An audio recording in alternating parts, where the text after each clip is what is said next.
For this presentation, I'm going to be talking about phonics, phonemic awareness, and phonological awareness.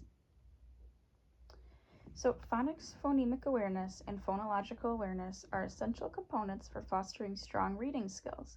It can be difficult to keep them straight, so our goal today is to identify what each of them are, how they're related, how they're different, and why they are necessary for reading. So the first one we're going to look at is phonological awareness. Phonological awareness is the ability to recognize and manipulate the spoken parts of sentences and words. This includes being able to recognize rhymes, alliterations, segment sentences into words, and identify the number of syllables in words. All of these skills can be done by listening. No visual input is needed. So one way that I remember phonological awareness is it kind of sounds like phone. So it's just all listening based. You can do these skills with your eyes closed. So counting number of syllables, identifying if words have the same beginning sounds, figuring out how many words are in a sentence, those can all just be done by listening. You don't need to be looking at anything when doing that. Next one we're going to look at is phonemic awareness. Phonemic awareness is the ability to notice, think about, and work with individual sounds or phonemes in words. This can include blending sounds into words, segmenting sounds, and deleting or adding sounds. Phonemic awareness falls under the category of phonological awareness. So that would be like my picture. If a teacher says k, a, t, the student would be able to blend it together to say cat.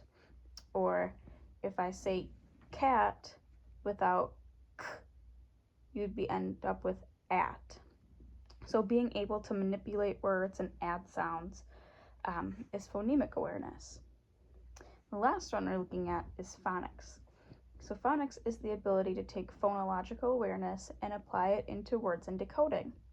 Phonics is what helps students decode unfamiliar words in print.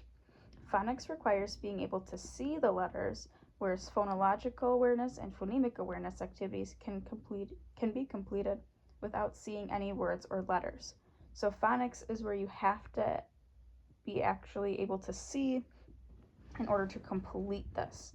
So being able to decode unfamiliar words, you have to look at the letters in order to do that. So this one is not all hearing based, unlike phonological and phonemic awareness.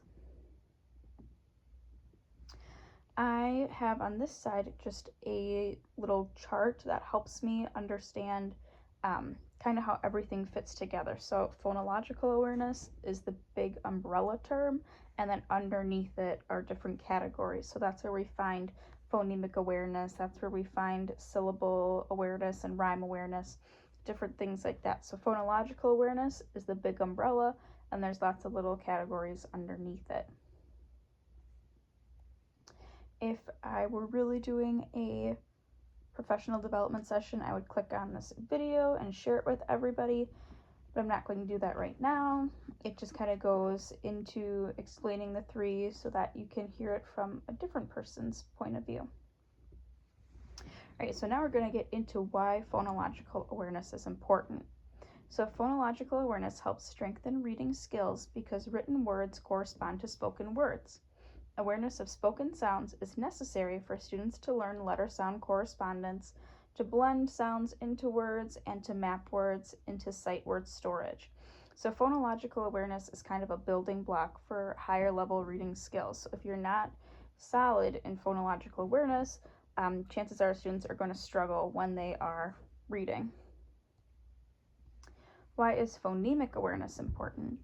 Phonemic awareness helps students build skills that will benefit them in reading and writing. Phonemic awareness preps students to be able to decode, blend, and segment sounds. Phonemic awareness also helps prep students for spelling. So being able to manipulate sounds in words helps students, especially with spelling in word families. It helps facilitate growth of letter-sound correspondence. So kind of similar to phonological awareness. Phonemic awareness is super important too when looking at word families. So if I can spell cat, then I can spell bat and hat, different things like that.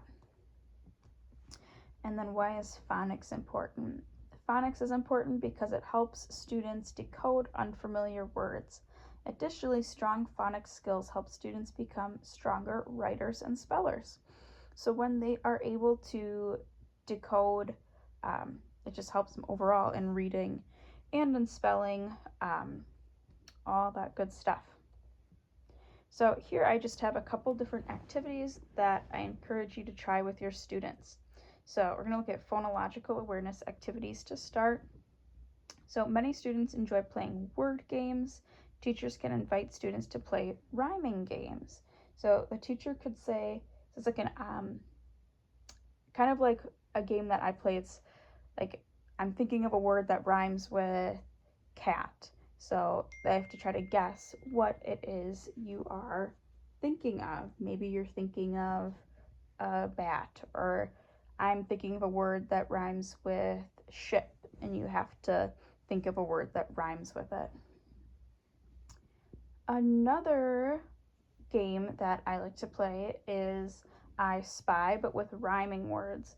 So for example, you could say, I spy something that rhymes with bear, and maybe a student would guess chair, different things like that. So these are really fun because students love them because they're game-based. They're also really interactive and engaging. Another phonological awareness activity to try is creating tongue twisters. Students love tongue twisters. And they also help improve alliteration. So like Sarah sells seashells at the seashore, that kind of thing. Dr. Seuss's ABC is a really great book that has a lot of alliteration in it, and students love books like these. And another thing that you could try, so you could have students go on a syllable scavenger hunt. So teachers would ask students to bring back an item with maybe 3 syllables or 2 syllables, whatever it is. So if it is 3 syllables, students could bring back like a paper clip or an eraser, and they'd have to practice figuring out what the syllables are and different objects around the room. This one's really fun because it gets students moving, it's hands-on, and they're practicing breaking words up into syllables. For phonemic awareness, an activity that I like to do is blending bingo. So in this version of bingo, teachers call out different phonemes and students have to blend them together. So for example, the teacher might say, if you have a card with a sh, I, p, cover it up. And the students would have to cover up the square that has a picture of a ship. So the only thing with this is that you have to ensure that the bingo boards have pictures, so students are working strictly on phonemic awareness rather than decoding. If you want to add the word underneath it, that's okay, but just make sure that you have the picture there so that they're not relying simply on reading. Some phonics activities that you could work on.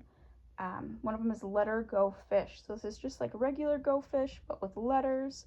Students get a pair of cards and take turns, students get a set of cards and take turns making pairs. So pair can't get made, then they draw from the deck. So could be with like uppercase letters and lowercase letters. You could have them practice saying letter sounds as they're doing it.